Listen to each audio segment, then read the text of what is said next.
छक्क पर्नु छ है। मैले के भनेको थिएँ भने खबर पठाइदिएको, यो चुनावमा तपाईँ जानुभयो भने फकाइ सुशीला कार्की लगाएर भड्किलामा हालिदिन्छन्।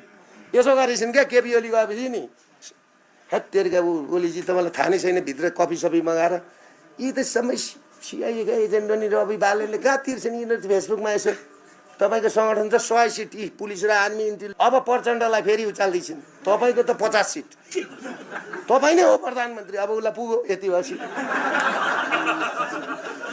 हेर्नुहोस् है, अब गगन थापालाई पार्टी फुटाएर आइज, प्लान छ नि त उताबाट, पार्टी फुटाएर आइज तँ हो।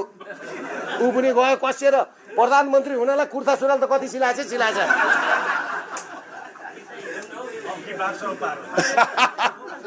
अघिल्लो बार गगन सरकार भनेर साराका सारा